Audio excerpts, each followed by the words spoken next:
My brothers and sisters, when I held that raw diamond in my palm, under the silent gaze of Prime Minister Modi, the air shifted. It was more than stone I carried.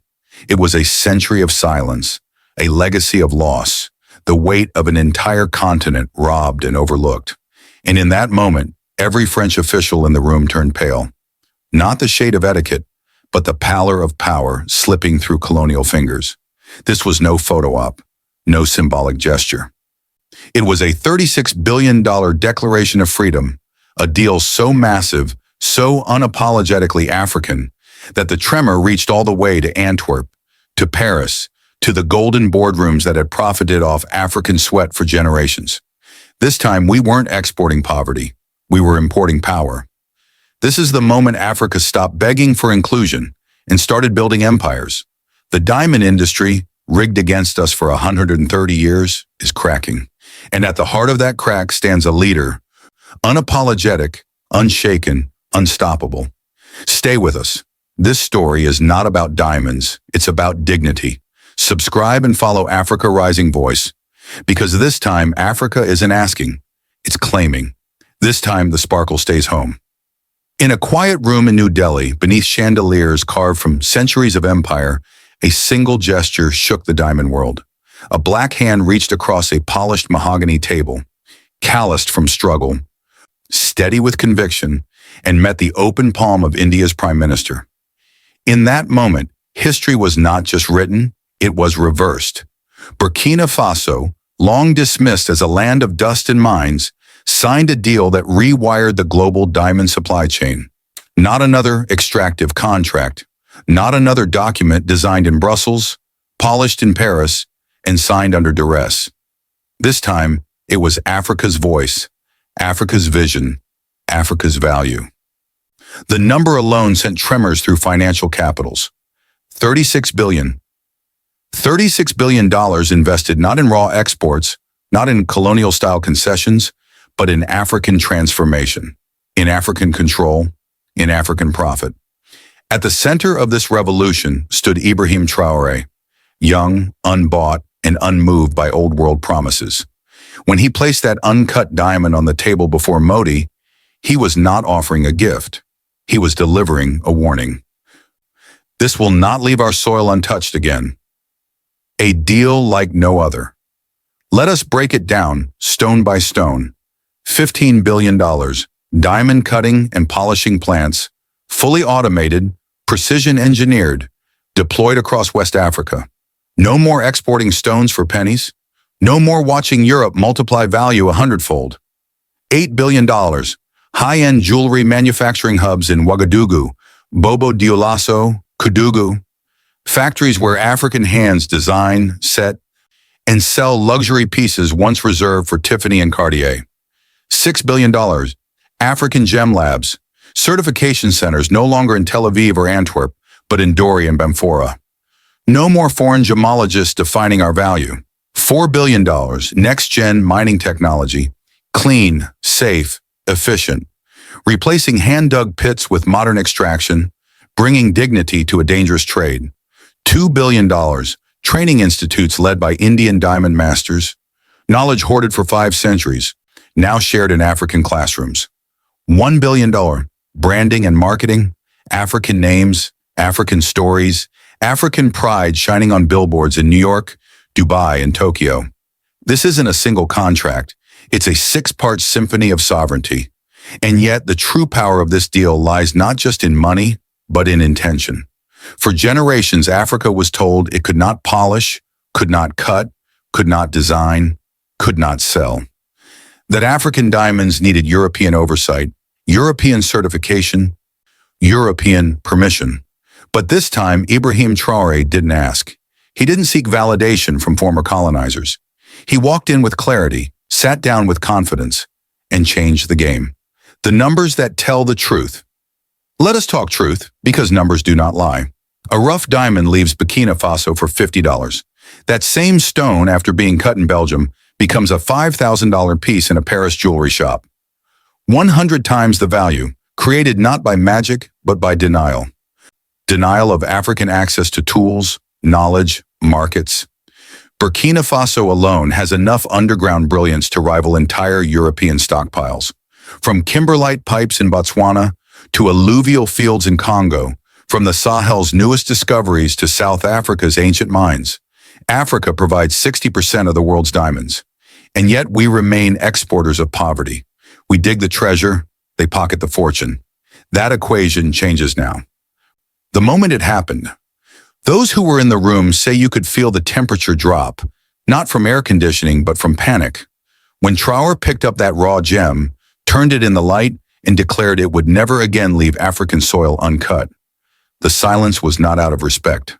It was fear, not of the deal itself, but of what it meant. It meant the game was over. No more funneling African stones through Antwerp's cutting houses. No more selling our rough for peanuts and begging for foreign aid in return. No more pretending value is made in Europe. In that instant, Africa reclaimed the sparkle. The end of the old order. This deal didn't just create factories, it killed monopolies. For 130 years, the diamond trade was ruled by De Beers, a cartel built on colonial theft and market manipulation.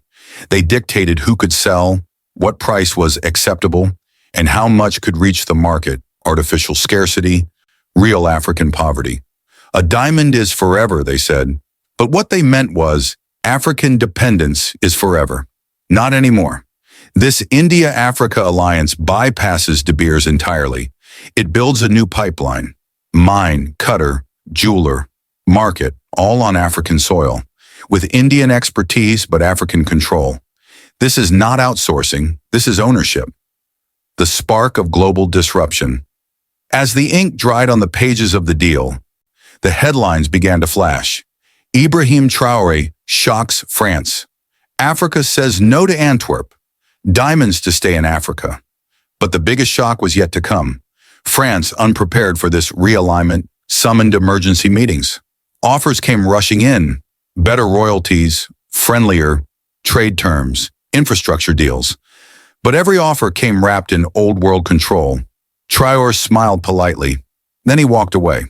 What happens when an African nation not only says no, but builds something better?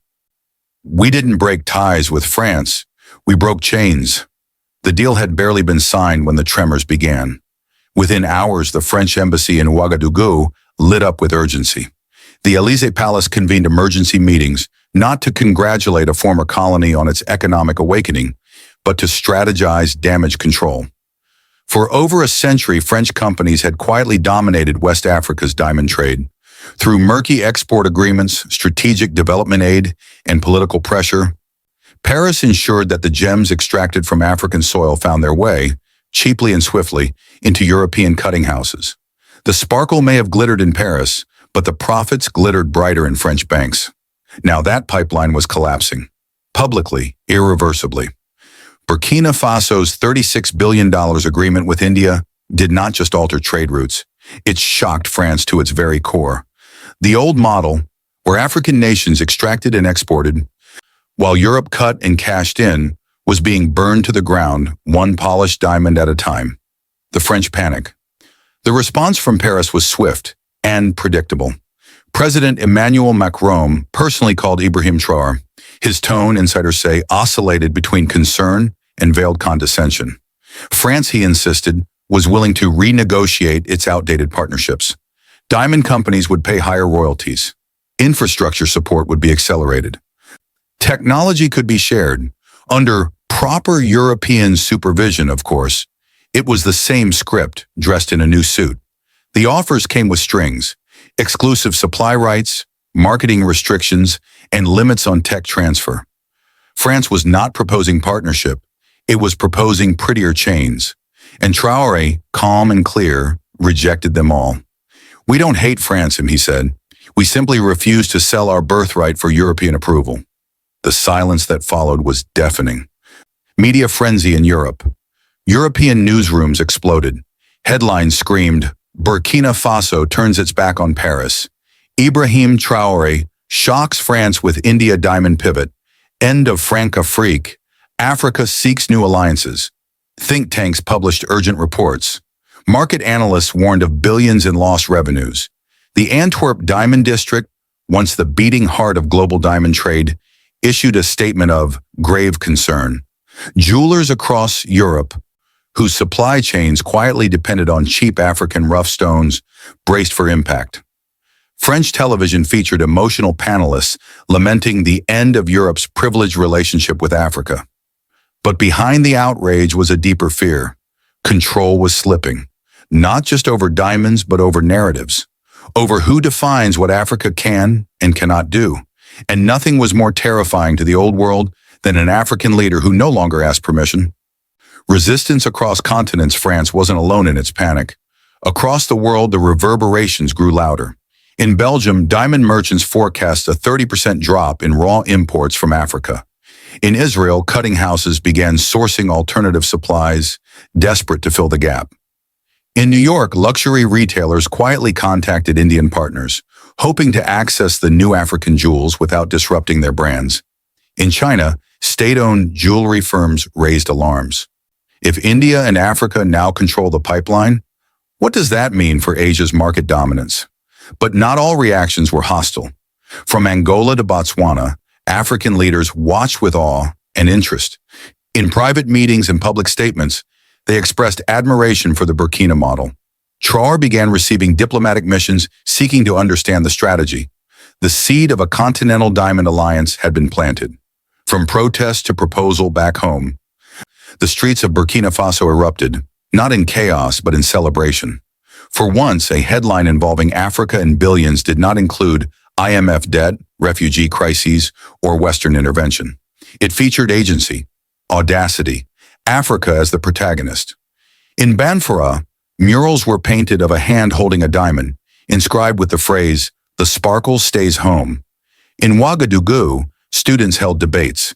Should every African nation process its own resources? In Koudougou, tailors began designing diamond revolution outfits in the national colors. The people felt it. Not just the money, the meaning. This was not just policy, it was poetry. Diamond power, not diamond conflict. For too long, Western narratives had framed African diamonds as bloodstones, a justification for oversight, embargoes, and paternalistic trade controls. But this deal turned that story on its head. There were no warlords involved, no corruption-riddled middlemen, no offshore accounts or Swiss vaults, just two nations, Burkina Faso and India, agreeing to trade value for value, skill for stone, future for future. No conflict, just confidence. This was not diamond-fueled war, it was diamond-powered independence, a new face of African power. As the cameras rolled in New Delhi, the image of Ibrahim Traore, firm handshake, calm eyes surrounded by African advisors, not French consultants, sent a clear message. This is the face of the new Africa. Young, bold, uncolonized in spirit, fluent in economics and in dignity, refusing aid wrapped in ownership, refusing partnerships where only one side profits. When asked by an Indian journalist if he feared alienating Europe, Traore replied, "You cannot alienate what never served your interest." The room went silent, and then erupted in applause. But what does this rebellion look like at ground level, in villages that once watched diamonds vanish into foreign hands?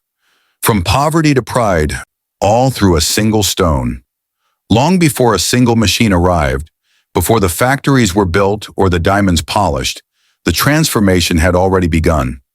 Not in boardrooms or bank accounts, but in the hearts of ordinary Africans who had watched for generations as their land bled brilliance yet remained blanketed in poverty. This time, something felt different.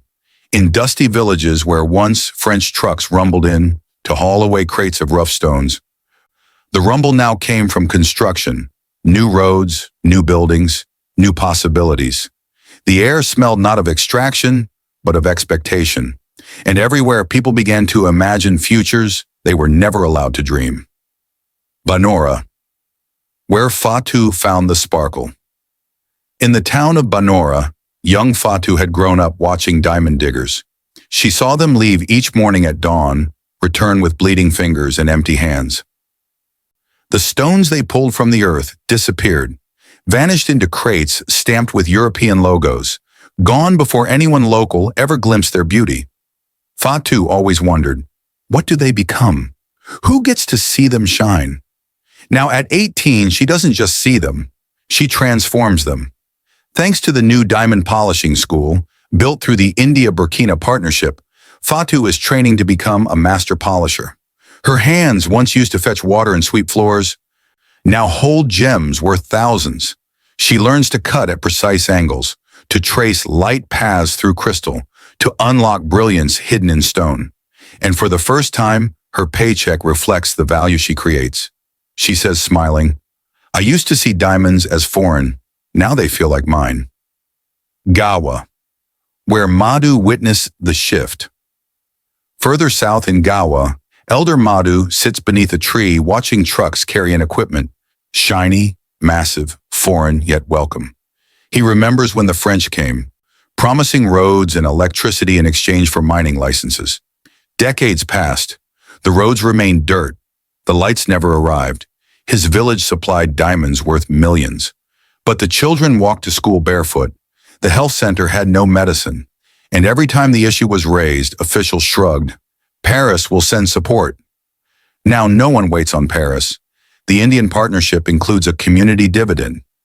A percentage of diamond revenues is earmarked for local infrastructure. Solar grids, modern clinics, paved roads, school laptops. In Gawa, the clinic just received its first ultrasound machine. In Madhu's voice, there's no bitterness, only awe. "They took our diamonds," he says, "but now our diamonds are coming back." Dori, where Ibrahim designs the future. In Dori, 17-year-old Ibrahim, not the president, but a namesake, studies jewelry design at the newly opened Technical Institute of Applied Arts. His fingers are calloused from practice. He sketches earrings inspired by Sahel dunes, rings shaped like Fulani spirals, bracelets echoing Dogon staircases. He dreams not of working for Cartier, but of competing with them. Next year, he'll join a pilot program pairing young African designers with Indian jewelers. His first collection will carry his name. His pieces will be sold in Dubai and Johannesburg, and every item will be labeled "Made in Burkina Faso." This, he says, is not just art, it's revenge. Beautiful revenge. Not just labor, ownership. For too long, Africans have labored in value chains they did not own. Mines employed thousands, but paid them cents. Cutting houses hired no locals. Design studios were offshore. Even branding, the storytelling of stones, was controlled by European voices. The new diamond strategy changes that at every level.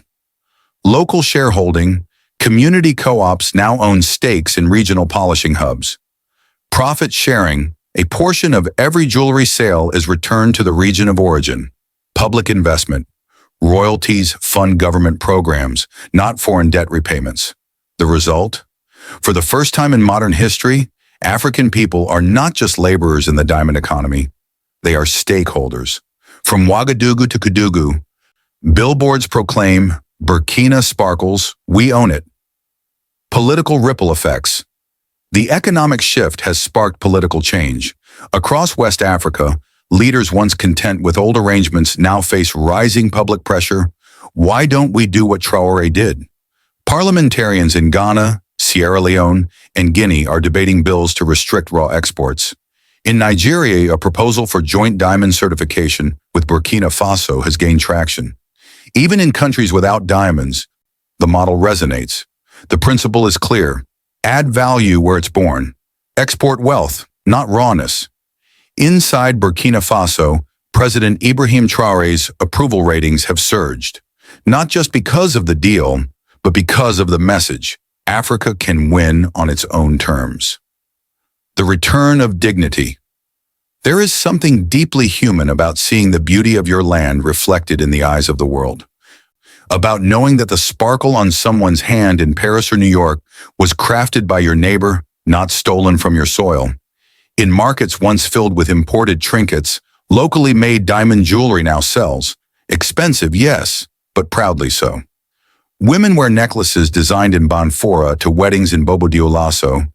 Men gift Desert Star cufflinks carved by Sahel artists. The pride is palpable, and it runs deeper than economics. Because for generations, African brilliance was extracted, but never celebrated. Now that celebration begins. But while Africa rises, the world shifts. How do America, Europe, and Asia respond when the sparkle no longer travels west? This isn't just a business deal. It's geopolitical realignment, with Africa at the center. When Burkina Faso inked its $36 billion diamond partnership with India, the shockwaves did not stop at Paris. They rolled across oceans, into Wall Street boardrooms, Beijing's industrial hubs, Tel Aviv's gem vaults, and the golden boutiques of New York's Fifth Avenue. The message was simple but seismic. Africa is no longer for sale.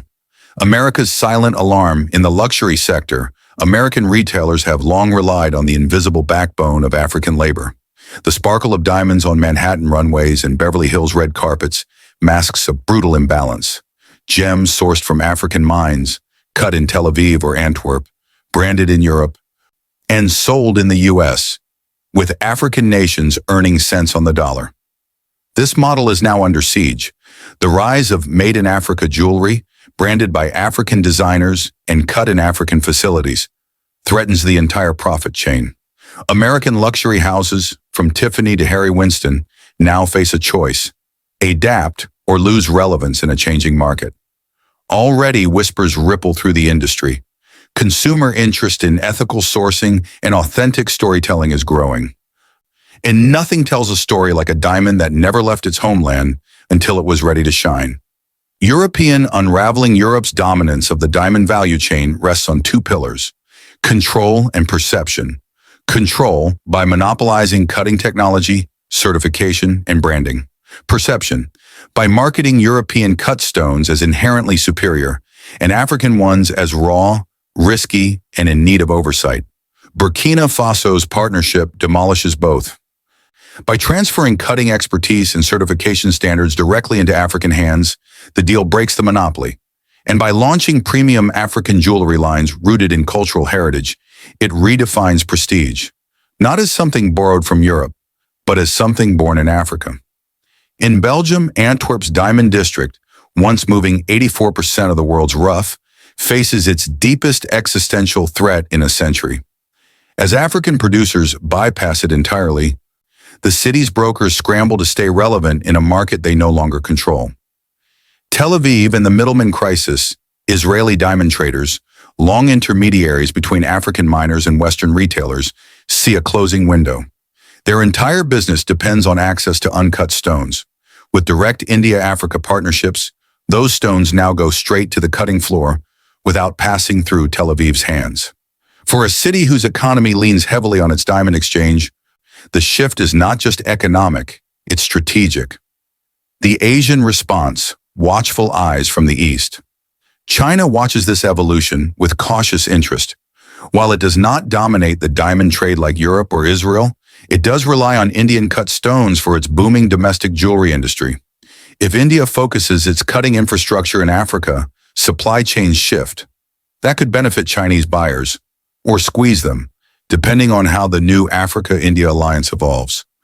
Beijing's policy circles now discuss resource diplomacy in West Africa with a fresh lens, not as a region to extract from, but as a partner with its own leverage. The realignment has begun. This deal signals more than a shift in diamond logistics. It marks the emergence of a new axis of power in global trade. Africa and India, South-South, rewriting the rules once etched by colonial ink. It's not anti-West, it's post-West. And as other African nations, Botswana, Angola, Congo, study the Burkina model, the future looks increasingly multipolar. The sparkle, once used to blind the world to African poverty, now illuminates Africa's path forward. But what does this new power mean for the future of African industry, identity, and imagination?